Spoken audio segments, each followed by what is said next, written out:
Button. Good evening, everybody. We are underway. That's a joyous we are underway. We are meeting tonight with April Gornik, who is a brilliant artist. I absolutely love your work, April. Welcome. Thank you, Paul. Gosh, thank you also. Thank you for joining us. I like to cover some basics and figure out how you like in 5 minutes, where you were born and how you got from there and what, high school to where you are today. The short synopsis. I'm from Cleveland. I'm from Mayfield Heights, Ohio. Technically, it's a suburb outside of Cleveland. It's a real classic post-war little tract home kind of area. And I went to the Cleveland Institute of Art to begin with. I graduated from the Nova Scotia College of Art and Design, which was known for being a hotbed of conceptual art in the mid to late 70s, which is when I caught it. And I was really proud to go there because I really wanted to do conceptual art, and I was studying Marxism, and then something happened, and I stopped wanting to do all of that stuff. And it really happened because I accidentally made a landscape in my studio one day, and then I realized that was where my heart was. So it was a big secret for a while because I felt quite embarrassed that I was doing something that was, as I understood it, incredibly passé. But, poetry is poetry and your soul is your soul. So I just kept going. That's beautiful. All right. So then you went to college? I graduated. I got my BFA from Nova Scotia College of Art. How did you decide on Nova Scotia in lieu of Ohio or anywhere else in the United States, etc.?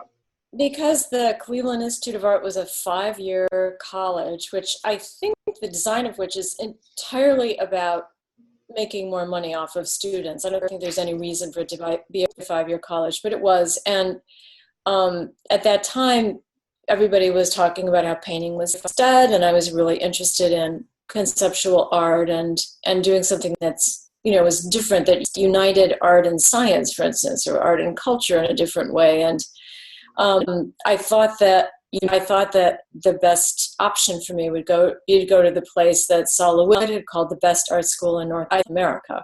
So I just impulsively transferred, like just before I was, going to spend my last year at the Cleveland Institute of Art, got accepted, went up there, and then ended up graduating from there. And I took a course on Marxism there, and read all these semiotic texts. It was before Lacan, but it was still during Levi-Strauss and Piaget and people like that. So, and then, you stayed there after you graduated for a while, or you had an ongoing engagement with the school? I actually taught painting 1 and painting 2, the night courses after I graduated, and it was actually partly during that time that I started thinking about painting and the nature of painting, because I was trying to explain to people. I thought I should teach people art history, even though I was trying to advance art in my way of thinking further. But actually, the more I talked about art, the more I started to realize that what I really loved about art was painting, and the way that a canvas can contain an entire, world, an artist's self, et cetera, et cetera. So I kind of I did a thing in between talking myself out of my own idea, with a couple of friends that were also there, but also just my experience in my studio when I was alone and having graduated was just so different from being in school where I was trying to impress the teachers and be smarter than the other students. I sort of talked myself out of what I thought I was interested in. How long did that endure or last? I mean, when did you find your voice? I think it was about a year after I had graduated. I'd gone to Europe and, went around and saw a lot of museums that I'd seen only in books, a lot of art that I'd seen only in books. I was sort of, ticking off things that I thought every artist should see. But I was more interested at that time in art from other cultures, African art, oceanic art, stuff like that seemed better integrated in their societies. I was wondering how American art could be better integrated.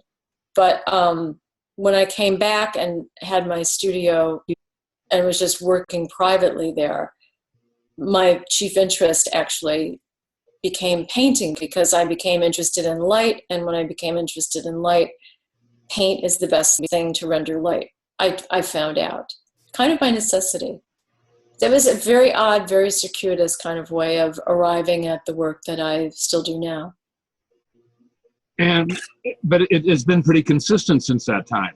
I know, it's strange. It was like once I kind of gave in to it, it just has evolved slowly but surely, and a very like kind of uniform trajectory generally. I mean, the kind of detail in my work has changed, the scale changed, the various things changed, it's expanded, but it's still landscape in its myriad forms. I think that artists frequently, well, I mean, I think you've had a pretty consistent trajectory, and that your work hasn't made huge changes, and then it's been incremental, and that's one way that artists work. Sometimes artists bounce around from body to body, from different kinds of expressions. Sometimes their rise is meteoric and then, subsides or disappears. I think all of those are viable ways to have a career. Well, if you're consistent, people will chide you for not being adventurous enough and varied enough. And if you're varied enough, then people will chide you for not being consistent enough. So, you better work it out yourself, because somebody's going to find fault with you or praise one way or the other. Yeah, regardless. And yeah, I think that is the point. And I mean, I think you've illustrated this multiple ways about being true to oneself. It's sort of like fads, trends come and go, and sometimes you're part of it. I mean, if you're maintaining a consistent trajectory, and, sometimes you're not, but I don't know. How have your sales altered over the last 30 years? Are they mercurial? Not too bad. I mean, they've been pretty consistent. There was that really bad slide generally in the art market in the early 90s, where like nobody was making money. And that affected me somewhat, but generally I think being eccentric, in terms of trends in the art world, has actually been good for me. I've been able to pursue what I pursue. And I mean, I've gone through some stages where at about that time, actually, I was pretty depressed, and I kind of flatlined. And that's when I started making small paintings, because I still wanted to paint, but I couldn't figure out why my work felt stale.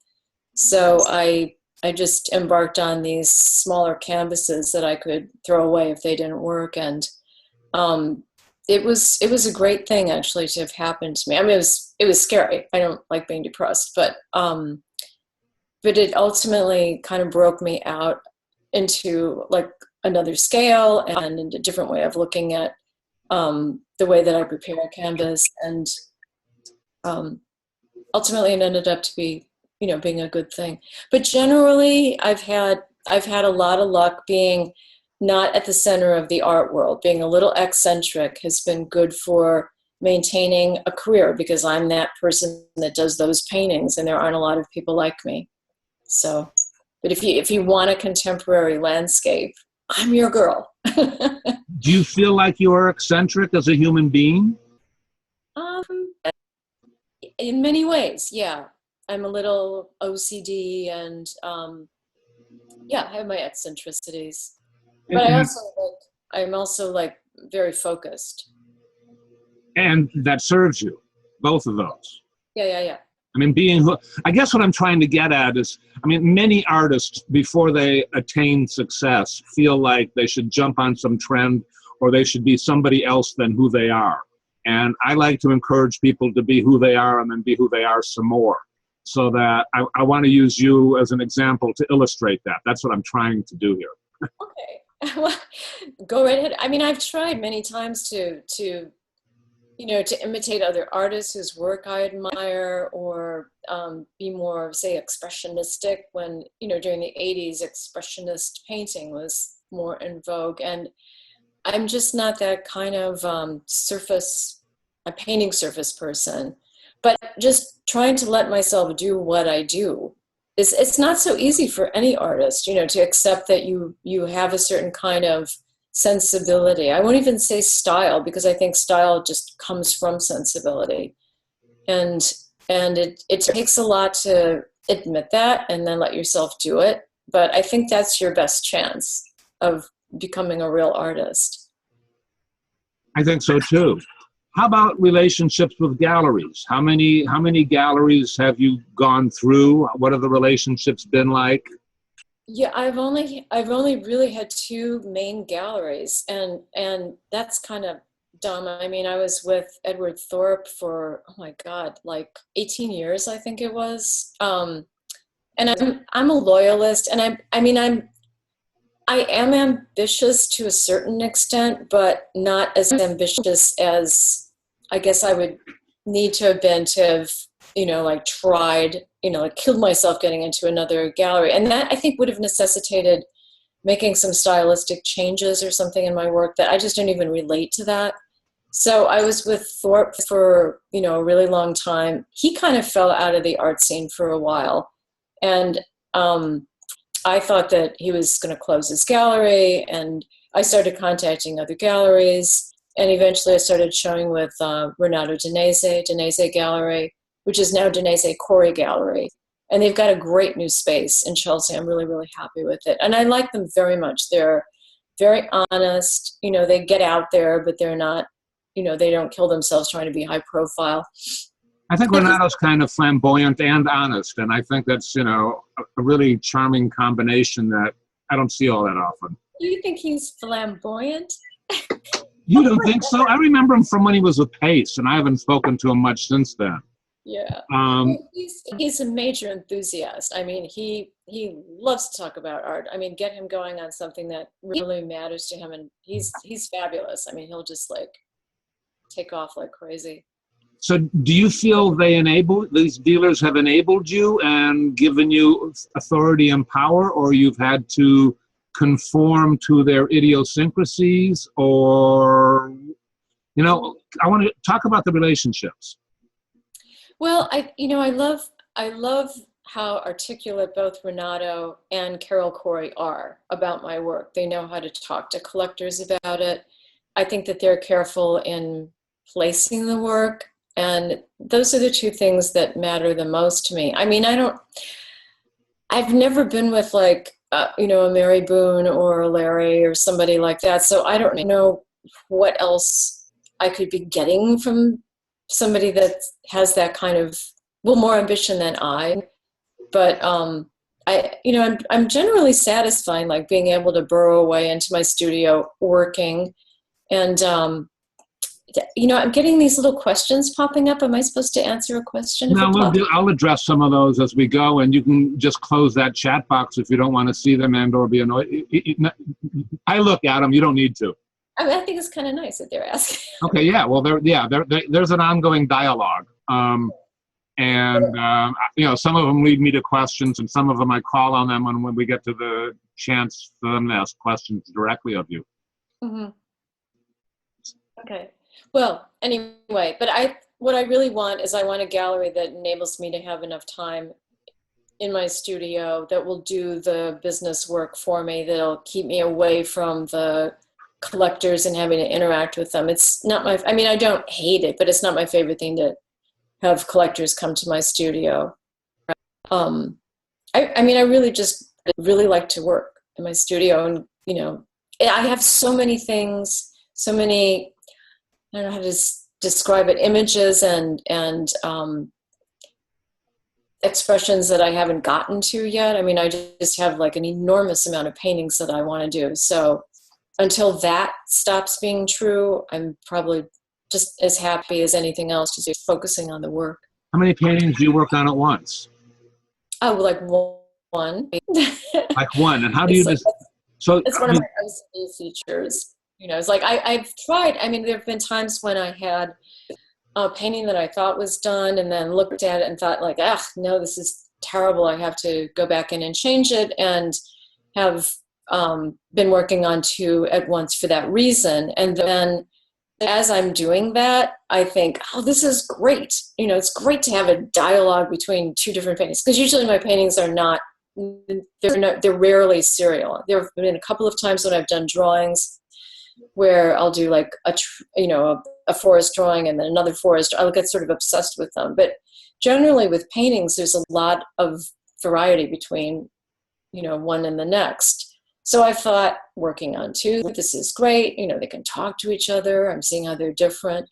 I'm always going to do this. And then I never do. I go right back to the, I've got to get this one painting done mentality. So, is there a difference working in different sizes? How do you mean? Well, in terms of brushstroke size of brushes, length of mark, length of gesture.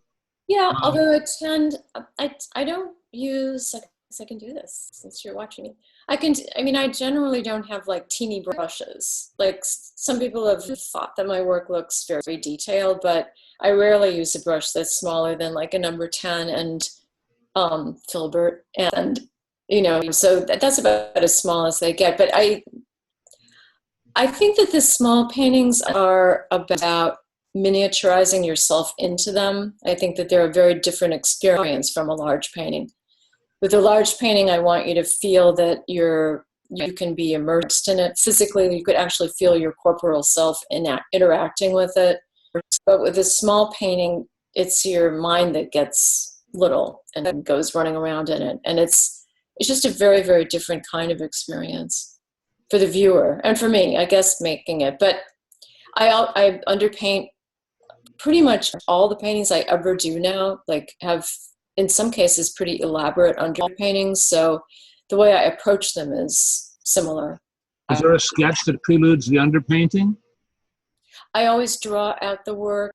What I usually do now, particularly, because since about 1994, 3 or 4, I've been using the computer and Photoshop to make sketches that I use them to get the compositions just so, I mean, the compositional thing for me is like critical. I absolutely want to invite the viewer, like suck the viewer into my work in a really particular way. I want there to be a certain tension and dynamism in the composition. So when I'm working on the computer and making a sketch, it's literally that. It's not in any way, shape, or form a finished product, but I'll try to like get just the right proportion, imagining what it would be like when it's like 8 or 9 feet wide, and then spit it out. And then I can print out the sketch, the same proportion as the canvas that I then order. So then when I go to make the picture, I can like, you know, just with a pencil, like measure and know that the horizon line is, you know, 34 inches down or whatever. And then I kind of draw it in by hand. I don't do that projection thing that some people do.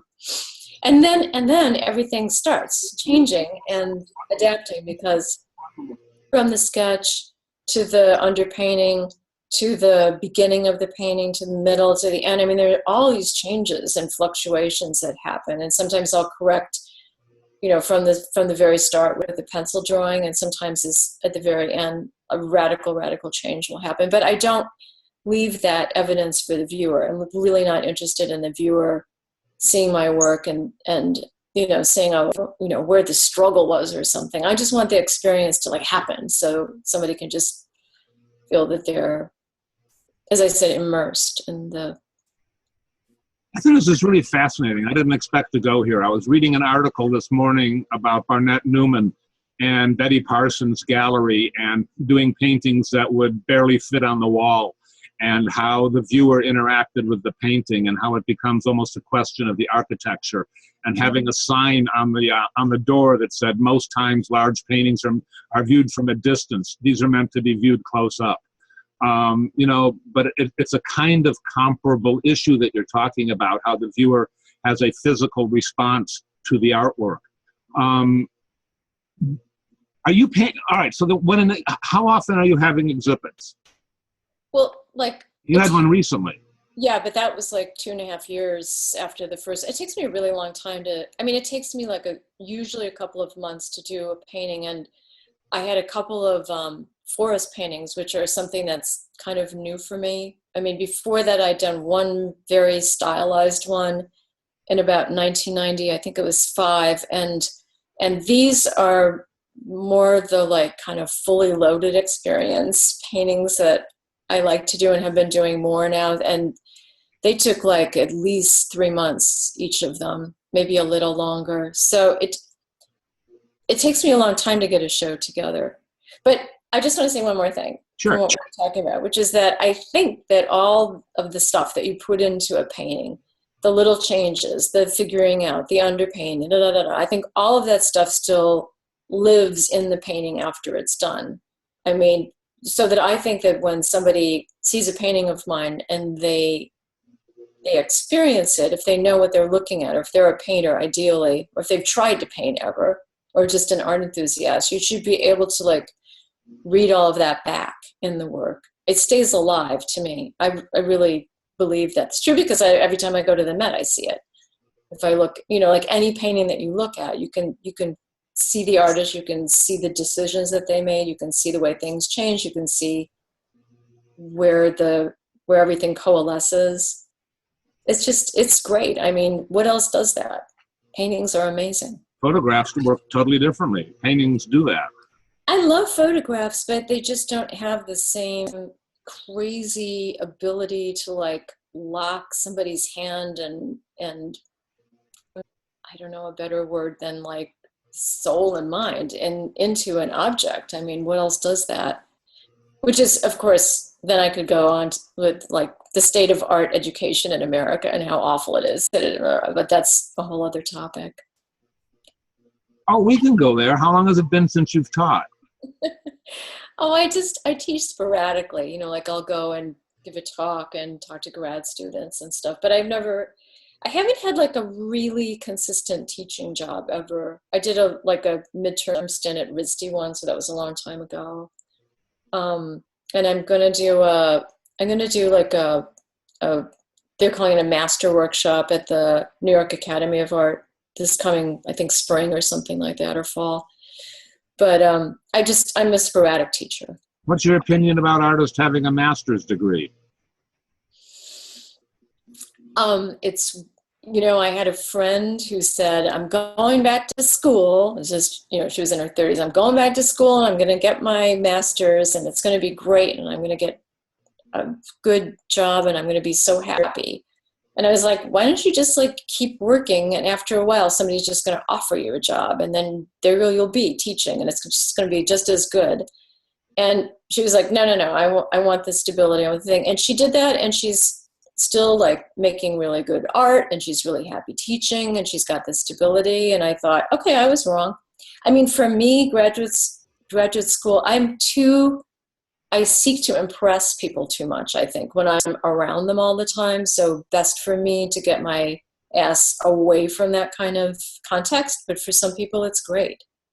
So, I think that's a fair answer. I mean, I think frequently, as you were saying, it's more about the school learning money than it is about the artist benefiting from it. Yeah, well, at NSCAD, I mean, it was a 4-year college, but the Cleveland Institute of Art had they had what they called a 2-year foundation program. That just seemed like crazy to me because, I mean, after 4 years, I was really done there anyway. So it was, thank goodness I got out of there and just saw some different things too.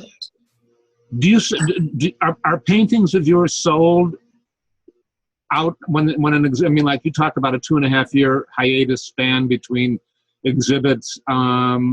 Is there income happening when there's not an exhibit happening? Is there a challenge to budgeting money, etc.?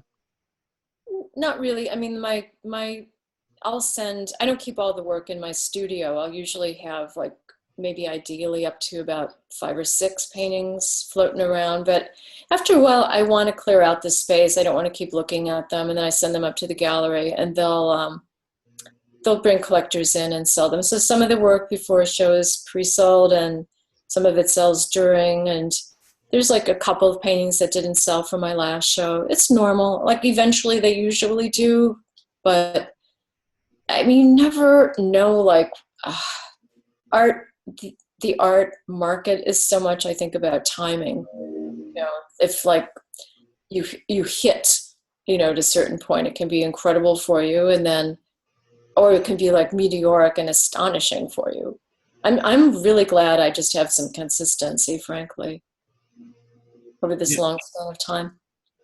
I would think so. So how many galleries are you working with now? Well, I have Danese, and I have Barbara Edwards up in Canada. I've worked with her, and I've been talking to some people about showing in LA, but I don't know where yet. And it seems like the LA market is healthier lately. Mm-hmm. And I've shown in Dallas, but I don't have any plans to show there again. We've been talking about maybe Chicago or something. I just leave these possibilities floating around. I'm so slow, and I don't have a studio assistant. So, you know, typically when I get enough work together, I'll just have the show in New York. You have somebody stretch your canvases? Oh, yeah, definitely. Oh my God. Yeah, that's, there was a point at which I started selling better, and I thought, wow, I could get an assistant. And then I thought, wow, I could start painting on pre-prime linen canvas. That's what I'm going to do. So that's actually what I did. And I just never really have had an assistant. But yeah, the stretchers are made for me by David Headley in Brooklyn. He's great. And I ordered my canvas from New York Central, and then I get this guy to deliver them to me in my studio, and that's it. So, do you know what size a painting is going to be conceptually, and then you ask for a canvas that size? Yeah, typically. I mean, sometimes when I'll order like a few canvases, because I have several ideas that I'm really excited about, and I think, oh, I want to do these, you know, 3 paintings or something. I'll get to like the 3rd canvas, and I'll look at the thing that I was going to do, and I'll have meandered off into some other, you know, image that I'm excited about, and I'll try to fit it onto that. Sometimes I can, sometimes I have to order new ones, sometimes something else works. But typically, for the most part, the sizes are custom ordered to go with what I think I'm going to do. That doesn't mean that there's not a lot of changes, as I said, that take place within them, but that is the way I do it. What about commissions? Do you do those? I think commissions are a real thankless thing. I mean, I do too, but many artists do them.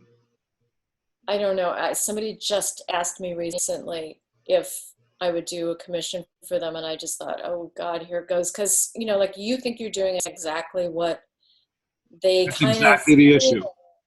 They don't, and then they're done, and they're like, yuck, and now what are you going to do? I mean, it's not like, besides which, you know, it's been my privilege to be able to work at this scale that I really love.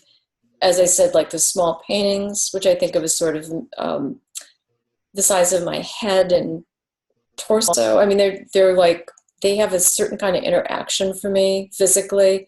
And then the large paintings are this whole other immersive experience, but not mural size. I mean, what people oftentimes want when they want a commission is something that would go over their, you know, couch or whatever, and like 3x4 fit. A 3x4 or 3x5 foot painting to me is like a little hell. I just hate that size. It feels like I can't get into it and I can't get out of it. It's just like, it's an uncomfortable size for me. So I'm glad not to have to make commissions. Want is something of that in between ilk. I hear you. But how big are your big pieces? You're pushing 8 feet tall? I have a bench that I just like step off and onto this bench usually. I was wondering more about the bottom 3 inches. Oh, you know, I do yoga all the time, and I'll just like sit like, you know how Indians will sit? Sure. When they're, you know, just doing anything. I'll just like sit on my heels, and I can stay like that for really long periods of time. Or, you know, sit on my legs or something. But I usually put the paintings up on like little blocks. They're not very They're not very tall. So they're just like on the floor, and I lean them against the walls, and then I'll get the bench for the top part. And the only problem is the glare from my lights if I'm working at night on the top. But other than that, it works fine. How many hours are you putting in most weeks? Oh, of real painting time, like real painting time, like maybe. I don't know. No, it's real studio time. Oh, I'm in and out. I mean, I'm doing that like kind of all day long, off and on. But the actual painting, I mean, if I put in like 3 to maybe 4 hours maximum, that's a good amount of actual, brush to canvas time, because more than that, I'm usually like obsessing about something and screwing it up really, really bad. So it's generally better for me to like take a break and not just keep going like that. Do you read books about other people making their art? No. I don't like to read books about other people making art. I like to read fiction, and I like to read science books and history and stuff like that. Where do the ideas for the paintings come from? Well, sometimes, I mean, they've come from dreams, and they still do, and travel that I've done. It's funny, when I first started making landscapes, I kind of opened up some sort of floodgate in my unconscious that led to a lot of really wild dreams. I mean, for a few years, I dreamed regularly about these wild landscapes, not all of which I could paint without looking like I was making sci-fi paintings. But then the more I found myself really looking at nature and seeing it, the more they felt dreamlike to me, and the more those two things kind of crossed for me. So if I see something outside that really hits me, it usually feels like something that's coming or meeting my unconscious at some really deep level, meaningful level. It's like there's a feeling of like recognition almost, or familiarity when I get an image going that I think I can paint, that I think I can work with.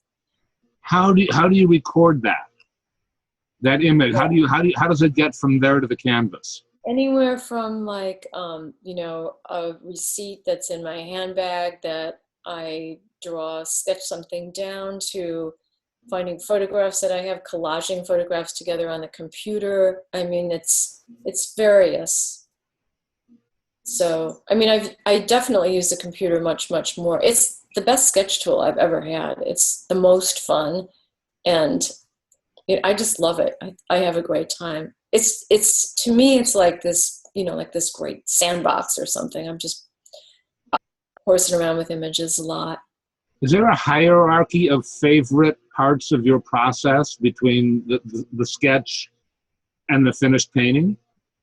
Well, I really hate the blank canvas sitting in front of me. That's my least favorite. So, okay. Drawing it out is okay. The underpainting is okay, even though that's kind of challenging. I think the worst part is like really starting to fill it in and kind of keeping it in control, because if you're doing something that's like 8 or 9 feet wide and like 6 or whatever feet tall, then you're given a challenge. There's an essential challenge to like kind of remembering what you've been doing and how it's all coalescing.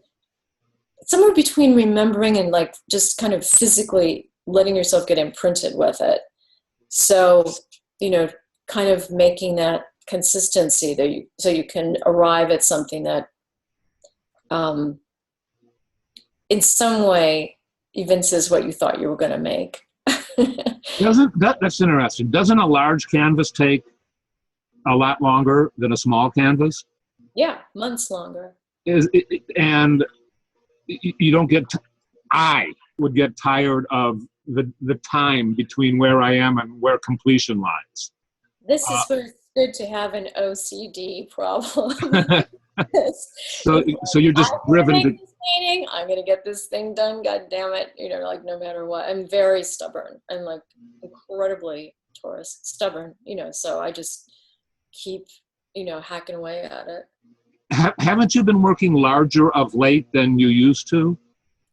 Not really. It varies, like I'll bounce around. I've always done this in my studio and I still do. Like I'll do a painting that's like relatively square and relatively small, like maybe 6 by 7 feet or something. And then I'll need to do something that's like 6 by 9 or 5 by 9, or I go back and forth and back and forth. It's very intuitive. It's very like unprogrammatic that way.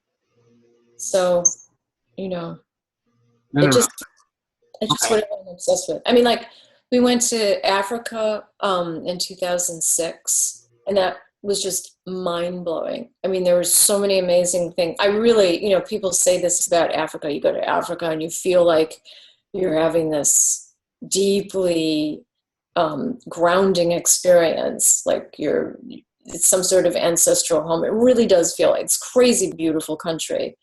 And, I took like gazillions of photographs, and then I spent like, I don't know how many countless hours like collaging them together. But I mean, some of the paintings that I did that I ended up doing from that trip were like Africa on the bottom and Santa Fe on the top, or like my own backyard on the top, like some completely different sky situation. So it's playing, it's just like playing until the thing starts to feel like the power that you thought you recognized in the moment or the experience. Cool. Let's open this up for questions. And a lot of people have been chiming in. I don't know how many of you guys just like to type and how many of you want these questions answered. Who wants to ask the question? Just say you want to ask it and I'll unmute you, or unmute yourself and fire it out. Somebody just said, what country in Africa? And I went to Botswana and Namibia. And then on a later trip, I went to Tanzania. And it's all just amazing. Who wants to ask questions? Should we go back to Harley? Harley, you had some interesting questions, and I like calling on Harley because he's in Australia and that's far away. Harley, I'm unmuting you. You are now unmuted. Thanks, Paul. April, I've got a lot of questions, unfortunately. I absolutely love your work. I'm a landscape painter myself. But the business side of things, are you hands off with the business side, and you practically let your gallery do that for you? Well, not entirely, but it's just like my least favorite part of the whole process. Because, it's like you like you do this thing that you think is like so good. Like every once in a while I do a painting and I just think, oh, I nailed this painting. This is such a great painting, and hope it goes to somebody good. And then it goes to some jerk and, whatever. It's just, it's like what you want for your work is so much, and it's really not about like who buys it. And then there's work that I miss that I let be sold. It's just confusing. I don't like to think about it. If, at the point, I think I mentioned that Edward Thorpe kind of like disappeared for a while, and I ended up trying to like get people to come into my studio, and I ended up being like kind of good at it, but I was not happy at it. So I just rather not have to. But are you wearing like a down jacket because it's winter there? It's 8 degrees Celsius. Oh my God! What part of Australia are you in? Melbourne, so the southern part. I didn't think it even got that cold there. Oh yeah, it does. Gets colder. All right. Sorry for the aggression. I'm just impressed. No, not at all. No, I understand. The other question was, these landscapes, the way you talk about them, they sound very personal. Is there a metaphor or narrative that you put into them? Yeah? They're totally metaphorical. They're totally like poems are metaphorical. I'm completely interested in, this is like something that was really hard for me to acknowledge at first, coming especially from like I can explain everything, want to be a conceptual artist background, but then like once I started just kind of giving into them, I realized they were about like just like a whole huge realm of like pain that I had, you know, as a kid, like, you know, emptiness, but then also like the sense of hope, you know, like kind of if you like Emily Dickinson, that kind of thing of like pain plus hope, like sort of in the same thing, and light and the transience of just painting something so transient as light just seems so like crazy and fragile. It just seems like mortality itself. So they're about that. And, you know, I could go on. It's about all the stuff that you might think they might be about, you know, that is, you know, like really intense stuff about mortality and being. Yeah, you can hide a lot in a landscape, can't you? Well, I try. Yeah. I mean, I think that's one reason that they became, in a way, they've become sort of more detailed and not like every blade of grass detailed, but like I've gotten so that the underpainting is much more meaningful, and trying to work with that thin little life of the painting that exists between the underpainting and what's on top of it, and like even moving that space around as well as a depiction of space. It's I don't know, it's really fascinating. It's kind of hard to describe that, but it's like something I've been thinking about a lot the last like maybe 8 or 10 years or something. I mean, insofar as you can think about stuff like that, it's not it's not something you can figure out. It's just something that you kind of intuit and then try to do. Do you have a website? Yeah, I can send it to you, sure. Yeah, let me know what it is. I wish my name was Harley Manifold. I think that's such a cool name. Isn't that great? Yeah. Do you, April, you have you have natural light in your studio, don't you? Well, Both? I use both. Yeah, I have natural light, and then I have like halogen tracks. So it kind of imitates what most galleries use. Do you have a problem with lighting, or I mean, in terms of how the lighting in the studio changes during the day, in terms of how you interact with it in the painting? I find that the halogens give me the closest thing to daylight at night when I'm working, and I'm pretty color sensitive. Like I'm pretty aware of that, and I really do think they do a good job. But I like more daylight, and sometimes I use daylight and lights. But typically I work like late in the afternoon, like mid to evening or something, mid-afternoon to evening. So okay.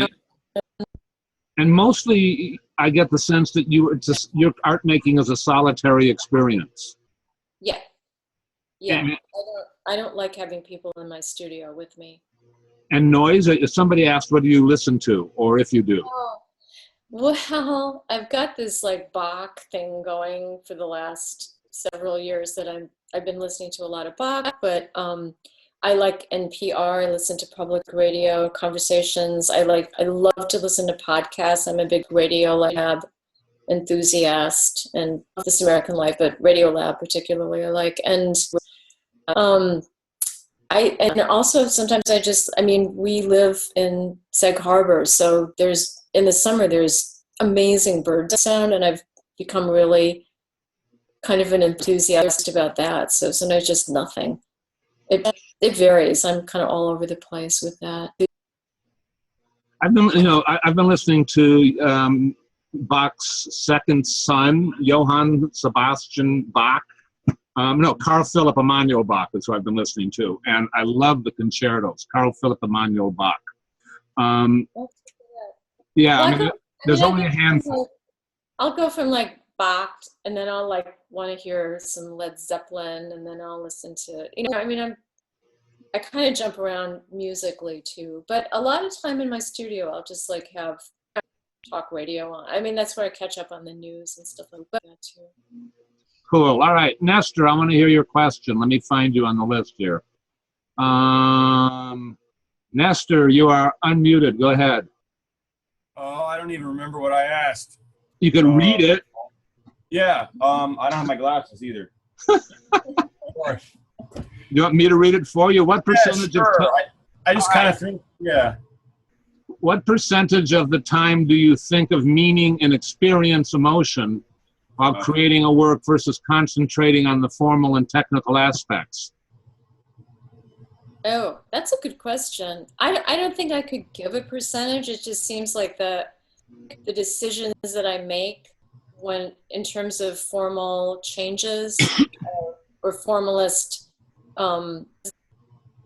concerns and observations and stuff that pop in the studio really are mitigated by or are forced by emotional, like more emotional things than you'd think of. Like I would think that some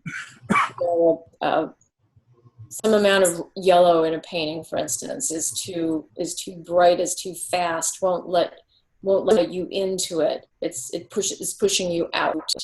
So it's a very, I mean, for me, it's like kind of an anthropomorphized view of color and shape and formalism generally, if that sounds anthropomorphic. A lot of projection, always. Is that okay as an answer? Yeah, of course. Okay. Yeah. All right, cool. I want to hear Suzanne's question, but first I want to hear from Kim. All right, hold on a sec. Kim, go ahead. Ready for me? Yeah, April, it's nice to hear everything you had to say. And I'm interested if you would be so kind to elaborate more on not selling a painting, or maybe regret that you did sell a painting, and how you handle that. What do you do with it? Do you I'll just leave it at that. Well, if it's a painting that I sold and then I regret having sold it, I just, like about it, I'll still think, shit, why did I do that? Just like it doesn't kind of go away as a regret. But on the other hand, I feel really, really lucky to sell most of the work that I make.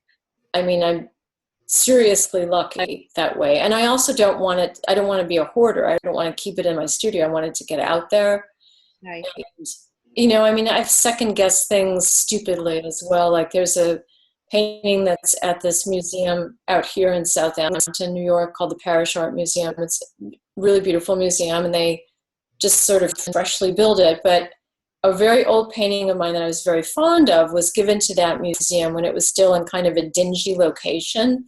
And I thought, oh, I don't want that painting to go to that dingy looking museum. And now it's in this like beautiful museum and it looks great. So I can be so wrong. I try to remember stuff like that so I don't get so, concerned about that stuff. I don't know. It's like there's the collectors, there's where the painting is, there's who gets to see it after it's sold. Is it like squirreled away in somebody's collection? That's not so good. But if I have a painting at the Met and they rarely pull it out, that's not so good either. So, what's the diff? But I mean, once it's out of your hands, if you've agreed to sell it, that's, you did that. And you just hope that, that's not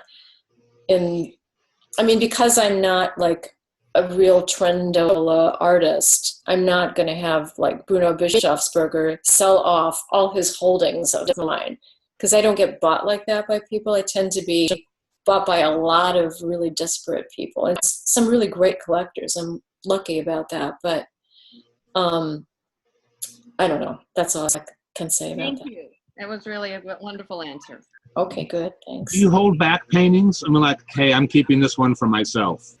Yeah, the last show that I did this painting that was really, I think it's a pretty bizarre painting. It's called Snowfall. It's on my website, and it's got really kind of extreme color, and it came from an experience that I had with a friend of mine who passed away last year. She was just like my dearest friend, and I dedicated the painting to her, and I really love it, and a lot of people that saw it in my show loved it, but I didn't want to sell it, so I just decided to keep it. So, but it depends. I mean, sometimes I just think, oh, like I'll remember all of a sudden that I haven't kept a painting for like a long time, and I'll think, oh, I'm selling too much work, and then I'll keep one back. And other times, I'll get stuck with one because nobody bought it, And sometimes I love them madly and I'm happy, and sometimes it's not my favorite either, but it's just life, you know. What can you do? Exactly. All right, Suzanne, let me find you on the list. I'm coming. Go ahead. First of all, I love your work, April. It's beautiful. And I just wanted to know, have you ever had to change your studio during the course of your career, and how did that affect your work? Oh, do you mean like move to a different studio? Yes, and move everything. Yeah, I have. It's kind of crazy. I actually had to do that once because we lived in Tribeca before Tribeca was Tribeca, and we had this landlord that like burned us out. That was terrible, and so all of a sudden I had to get a new studio. I'm the sort of person that like when I have to have changes, I hate them, and then once I've changed, I think, well, that was good for me. But I hate change generally, you know. So it depends. I mean, there's the studio that I'm working in now. I'm insanely crazy about it. I just love it, and I think generally I've been pretty lucky. I mean, I feel like as long as I have a large enough wall, it's not that important, but it is great to have a big studio. The studio I have now is really nice. I love the way you look with your glasses, like just, you know. I got them at the grocery store. Crazy image on I can always get you some. All right, I want to go to Sarah. Sarah, go ahead. Hi, April. Thank you so much. I love your paintings. Oh, hi, Sarah. I was watching you talk before. Hi, thank you. I was wondering, I love everything you said. I feel like, God, I'm like, can I just quote you and have you write my artist statement for me? You talked about doing what you do and being okay with that and letting yourself do what you do. And I just wanted to know, first, if anyone ever tried to talk you out of that, and also, and how long it took for you to feel confident about doing what you do. I tried to talk myself out of it, like more than once, you know. I mean, I'm saying a lot of this stuff to you is like, you know, I've been doing this for a long time. So yeah, many times, I mean, I've like been racked with insecurity and felt really awful and wished that I was as popular as so-and-so and blah, blah, blah. I mean, everybody, I think most people go through that unless you're like Julian Schnabel and have an ego bigger than anyone else in the whole world. But I mean, I'm like a regular insecure person. So yeah, I've tried to like screw myself up as I think of it when I'm feeling healthy, but there are limitations. I mean, some of the artists that I like the best, like I don't know if you know his work, but Charles Birchfield, he's an American artist, landscape Cleveland. From Buffalo, I think, actually. The Cleveland Museum claims him. Oh, do they? All Yeah. right. Well, he had, I think, the first show at the Museum of Modern Art in New York. I have to look this up, but it's strange but true. But like, I love his work, and he's completely obscure to most people. I saw Sarah writing his name down, and he's great. And he didn't have like great fame and fortune. I mean, he did well enough. So, I mean, if I end up like that, that would be nice.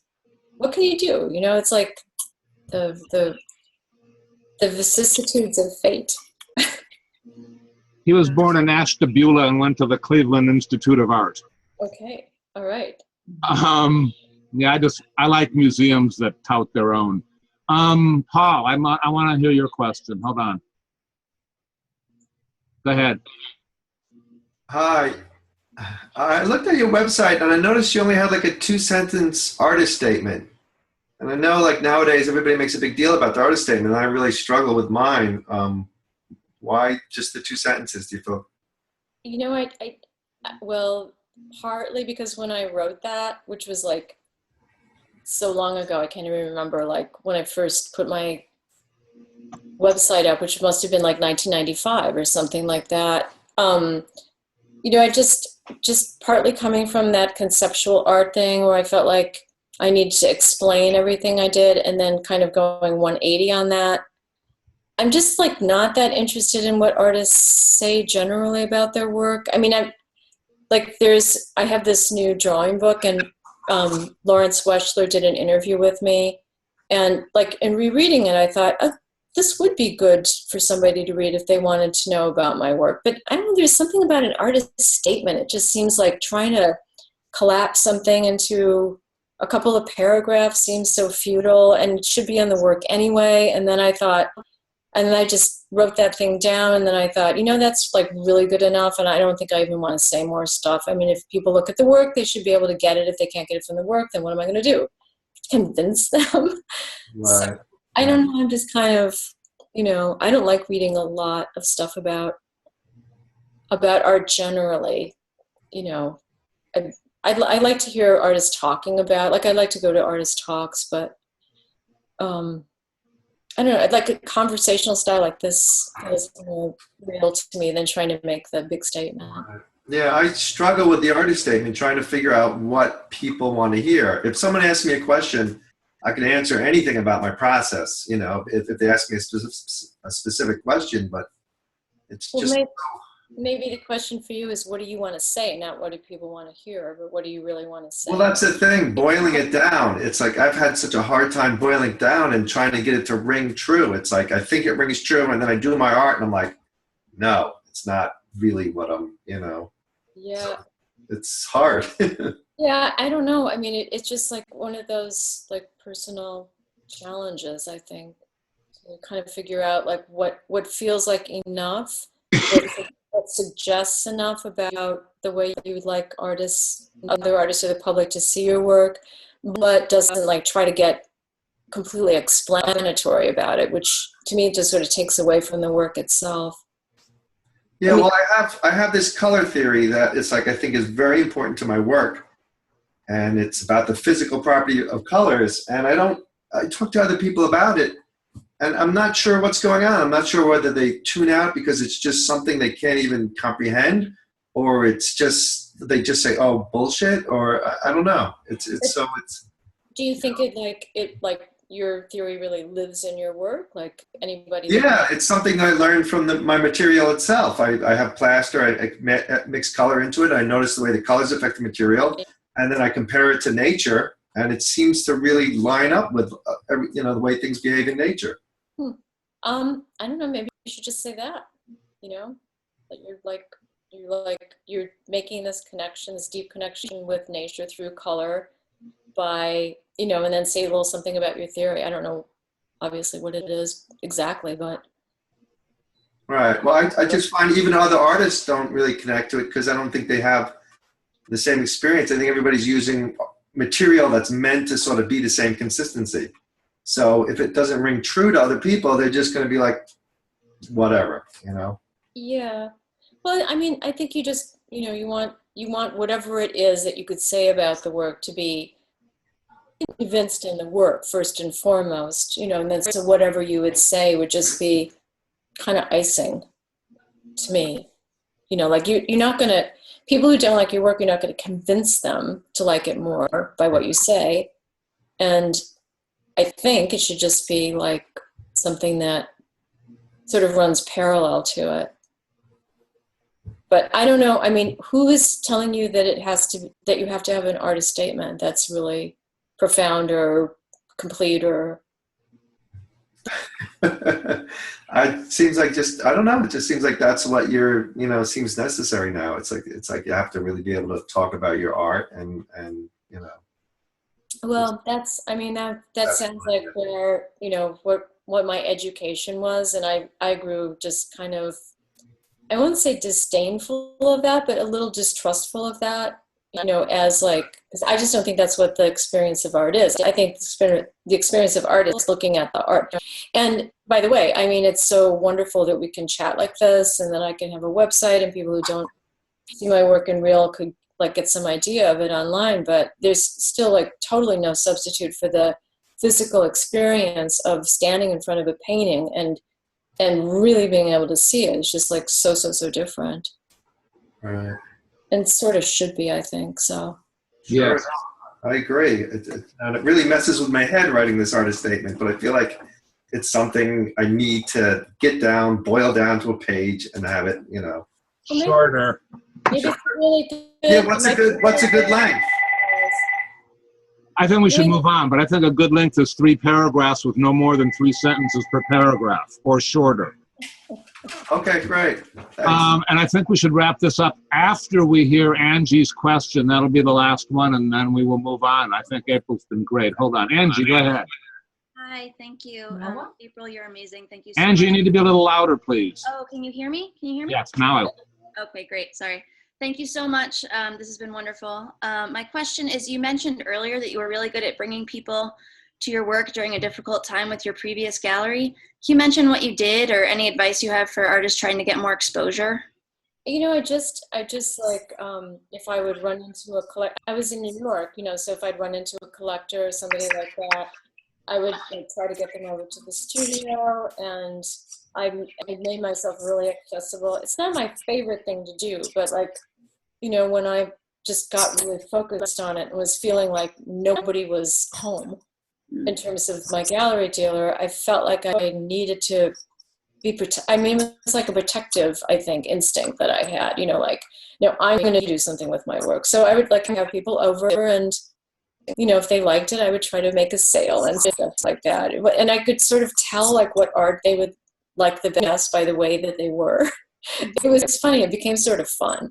But it's not like I turned into my own dealer then, but I did kind of keep myself afloat and, you know, tried to make things happen. And it's, you know, it's a little bit making lemonade out of lemons, I guess. Although I really like lemons. Why is that expression like that? I like a lemon just as it is anyway. But it's, you know, that kind of thing of like trying to do something positive with a difficult situation.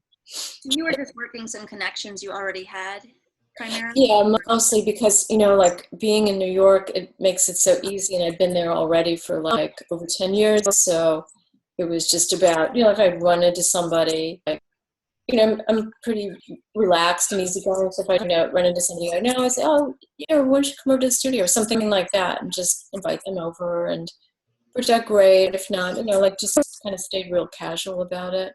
Mm-hmm. But I did manage to do some stuff that way.